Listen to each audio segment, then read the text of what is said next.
name's Matt Healy. I'm the recently appointed CEO of Greenvale Mining. And Greenvale is an ASX listed company with two very exciting projects. We've got the Alpha Torbanite Project and the Georgina Basin IOCG project.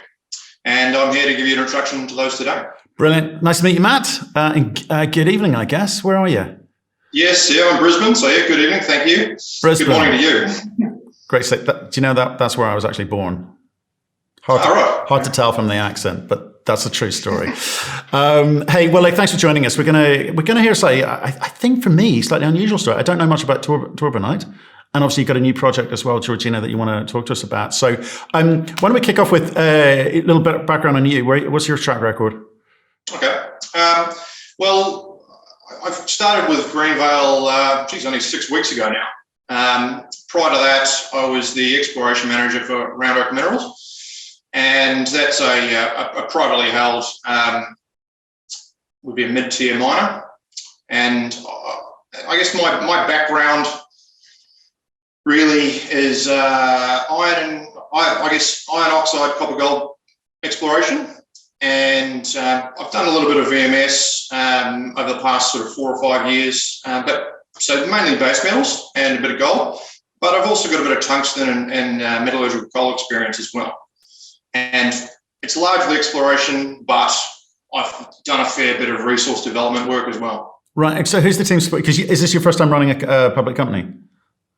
Yes. So who's the team supporting you? So we're quite an experienced board.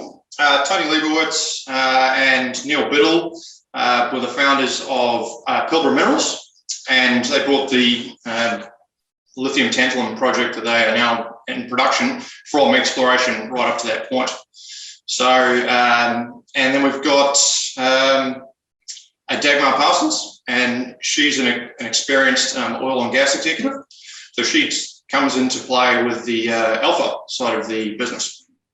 Okay, brilliant. So let's try and understand. You're relatively new. What about the rest of the team, and how long has it been around in its current incarnation? Yeah, okay, so we've got myself, we've got one senior project geologist who's been with us for 7 weeks, and we've got a couple of field staff that have been around since July. Okay, so this project is all about the IOCG project. What does that say about the Torbanite project? Is that sort of being put on the back burner, or is that hold no value for you? Look, it's there's ongoing works. So earlier in the year, there was a chip and diamond drilling program conducted at Alpha, and that was really done because, well, let me take it back a bit. So Alpha was discovered in 1939, and there's been quite a bit of work done on it since then. So there's been 60 odd historical drill holes. There's been test work. There's been studies on retorting on potential for the spent torbanite for use as, say, activated carbon. There's been quite a bit of work done, but all that work pretty much predates JORC, the JORC code. So we can't use that to generate a mineral resource estimate for the project. So we've gone out and that drilling's been undertaken in the first half of this year, and since then it's been logged, and we sort of completed the logging now. And it's been sampled for approximate test work and some modified Fisher assay work, which looks at the yield from the cannel coal and the torbanite. Right. So to answer the question is, does it hold value for you now or in the future? Yes. So it holds value for us in the future. So we'll have the JORC resource done in the current quarter, the end of the year, and then we're looking at a definitive feasibility study in the following quarter. Right, and given your experience, will you be spinning that out? Look, I think it may be a sensible move. We'll see what it looks like when the time comes. Okay, right. Do you mind if we just deal with it? Because it kind of feels like an outlier, given your experience, the team's, most of the new team's experience. Let's just so we can either try and understand it a little bit, because it's not really well known. Right, Torbanite. People are going, whoa! And you've got quite a few pages in the PowerPoint. You talk about the bitumen market, etc. And maybe this could be one for the Aussie infrastructure build, certainly in Queensland where you are at the moment. can you tell us a little bit about maybe the market, the size of the market, what potential it has for you if you get it right? Yeah, sure. Well, the bitumen market in Australia is around about 1 million tonnes. And our torbanite produces up to about 15% weight percent bitumen. We also have cannel coal, which will produce a little bit less. So, yes, subject to how the relative proportions of those in our final mineral resource, we could be making up, potentially 5% of the domestic market. Right. So that would be the goal for you. So it doesn't sound very big. Is that, what number do you put on that in terms of like either a valuation or potential sales if it's 5% of the domestic market? Just potential sales.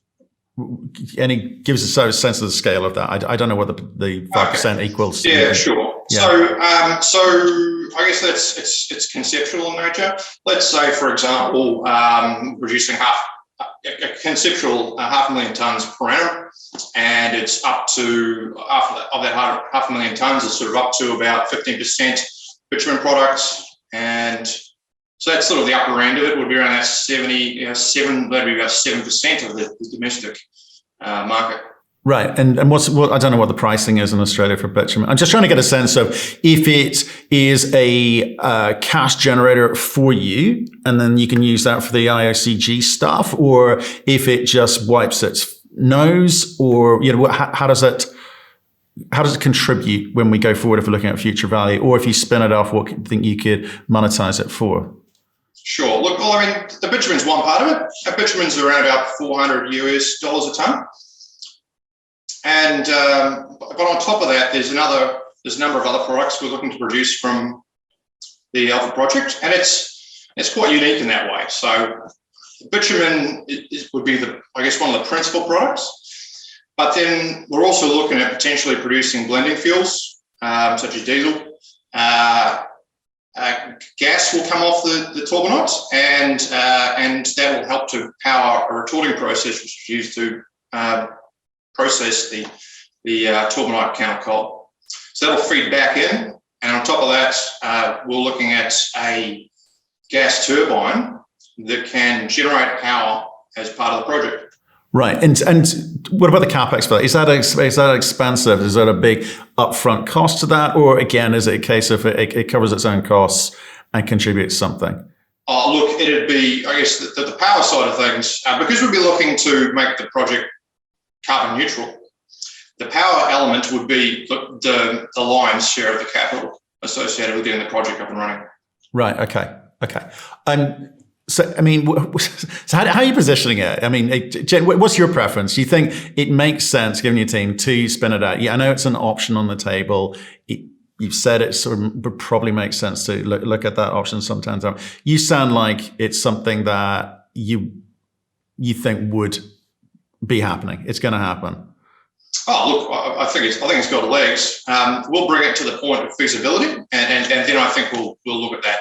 Okay. Question. So how much more money are you going to spend on that particular project? Probably looking at another couple of million in the next year, I would say. Maybe less than a year. Okay. How are you for cash now? About 10 million in the bank. Okay. So you're good for that. Okay.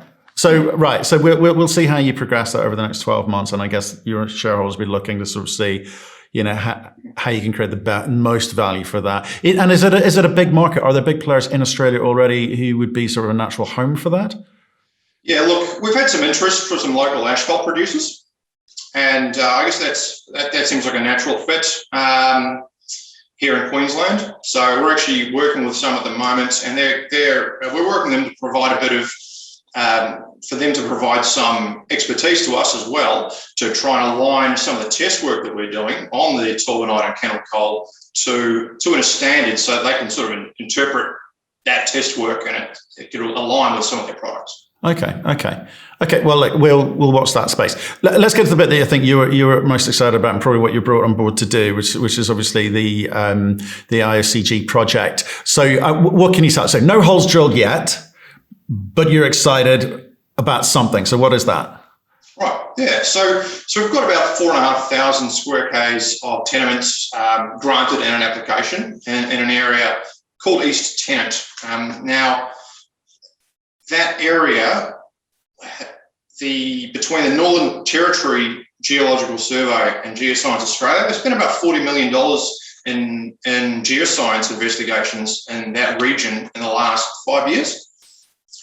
And the reason for that is because just to the west of there, there's sort of exposed rocks in the Tennant Creek region, and those host IOCG deposits. In fact, they host very high grade ones. The Juno deposit there, about 440,000 tonnes produced at an average grade of 60 grams per tonne gold. So very high grade deposits.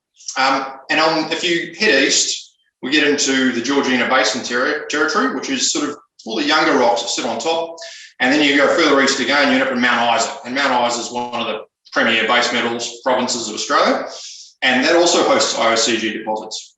So the long-held theory is that these two regions, that their rocks are form part of a continuous package at depth.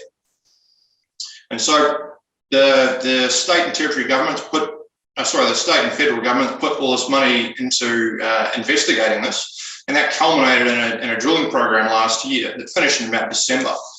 And the short answer was they found the right kind of rocks, the right kind of alteration, and they actually found base metal mineralization in a number of the holes. So they've essentially proven the prospectivity of that region. So it's not just a neurology thing. It's the federal government has done some work, spent some money on it, which you are a beneficiary of. You've got access to that data. So how are you planning on tackling what you've got in front of you? Sure.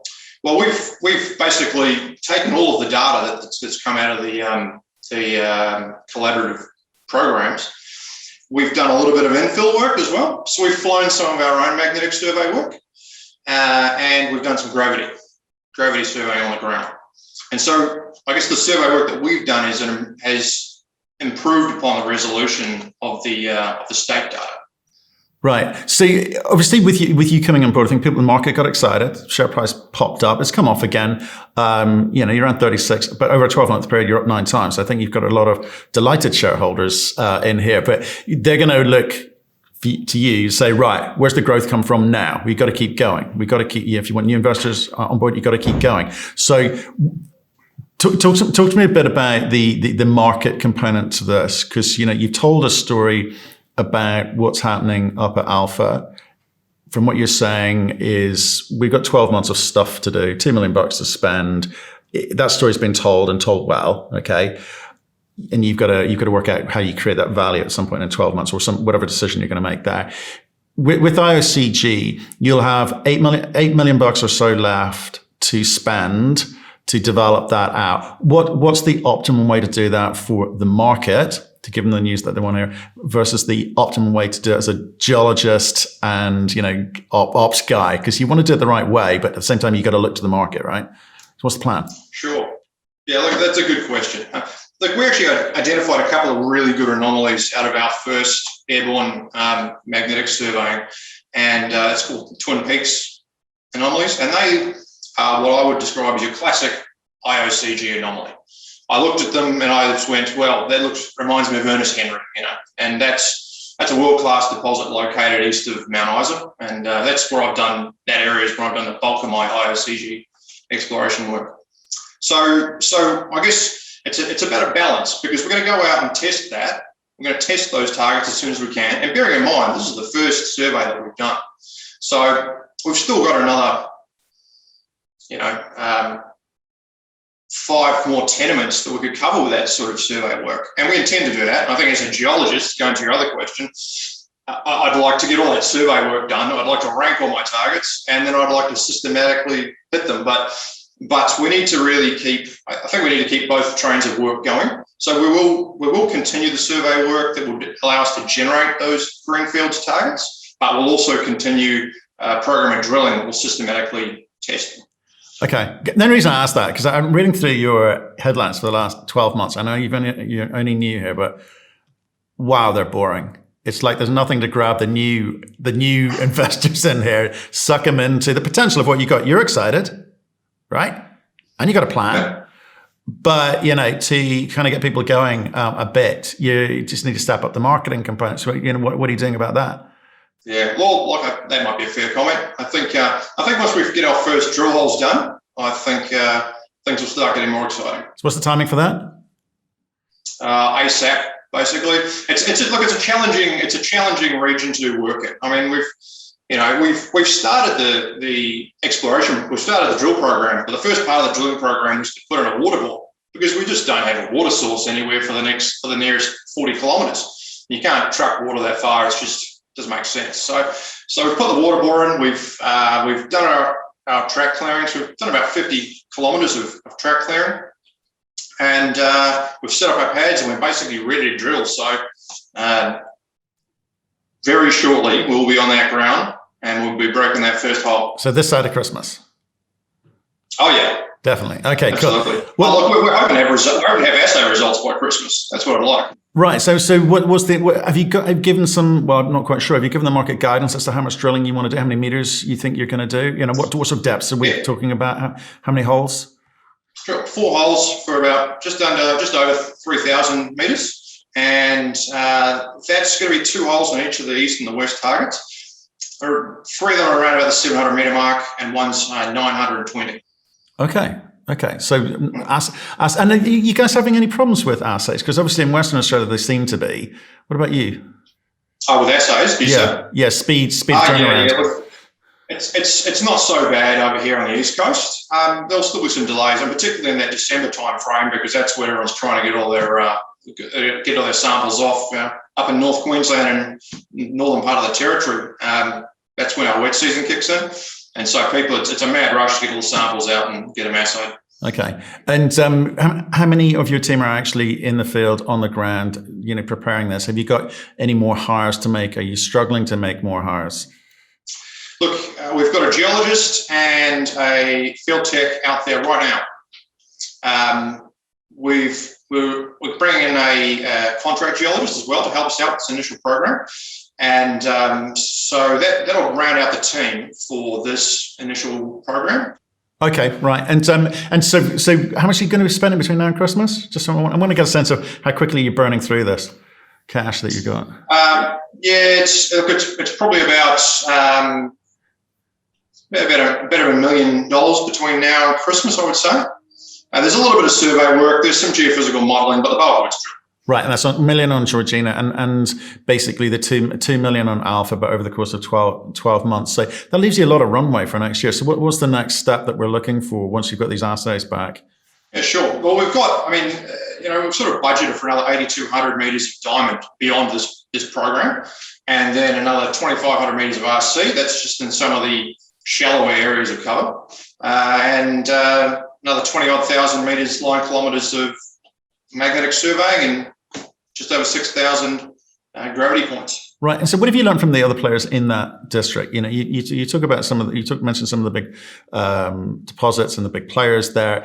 How have they gone about it? Is there anything that you can learn from that and that you will implement yourself? Because again, coming back to that market question, right? As somebody's not headed up a public company before, there's a game to play there. So what's the plan? Look, well, to be honest, in that East Tennant region, there actually hasn't been much done because really there's only been 2 companies that have done any drilling out there. So it's all relatively new. But look, I guess when you look at IOCG deposits, the key thing you've got to understand is that they were all discovered, almost all of them were discovered on the back of their magnetic and gravity survey. So that's where you need to focus your attention. And that's what we intend to do. And that's why the bulk of our initial work has really been surrounded about the gravity, the magnetics, and then the modelling work. So, the different deposits, you get the Olympic dams and the prominent hills of the world, you get the Ernest Henrys up in the Cloncurry region, and the ones at Tennant Creek. They're all slightly different characteristics, but all of them have a gravity and magnetic response. And it's just about where the mineralization sits with respect to those responses. Well, tell these guys watching this, a little bit more about, mag and gravity versus, because people go, oh, you need to be drilling holes. I want to see drill holes, assays. Why is it really important to spend a bit more time up front to understand what the mag and gravity can give you? Because all IOCG deposits have associated, they're dense and they're magnetic deposits. Now, you can get that sort of survey response out in the field, and you want to you want to do, in terms of your modelling, you want to look at it and say, well, is this response from something that looks like it's hydrothermal? Is it from an ore forming process? Because you can get responses in the stratigraphy, which is just the rocks, just the background rocks. So you want to test those targets, and once you're sure you're inside an ore forming system, then you start using your geochemistry to look around within that system and try and find where the copper and gold is. Okay, so look, tell me a little bit about what you think the potential of this is in terms of, is this going to be something of scale? Are you going to have to bring in more assets to kind of create a company which does have some sort of substantive future? Because at the moment, Alpha's not really doing it for you. This has got a lot of potential, but it's early days. So what's the plan? Focus on Georgina, or maybe also look at outside? Yeah, look, we'll focus on Georgina with the team that we have at the moment. Once we get our first hit, that's when we up the ante. And how do you do that? Well, we'll have to have more of a permanent presence up there. We'll increase the size of the team and ramp up the field activities. Okay, Matt. Well, I appreciate you coming on today. It was a news story for us. I wanted to try and understand a little bit better about how you're going to approach it with those kind of disparate assets. So appreciate your time. Stay in touch. Let us know how you get on. Okay. Thank you, Matthew. Look, if I can leave you with just a couple of thoughts. Greenvale has got an experienced board, and we've got money in the bank. We've got two great projects. We've got the Alpha Torbanite Project, which is a unique, high-yielding deposit with multiple marketable products. We're looking at a mineral resource estimate in the current quarter, and we're looking at getting feasibility out in the next quarter. Our Georgina Basin IOCG project is a substantial tenement package in a completely new IOCG frontier. It's got some highly prospective anomalies from initial geophysical surveys. The Twin Peaks anomalies will be out drill testing as soon as we can, and we've got additional geophysical surveying to generate more targets in the near future.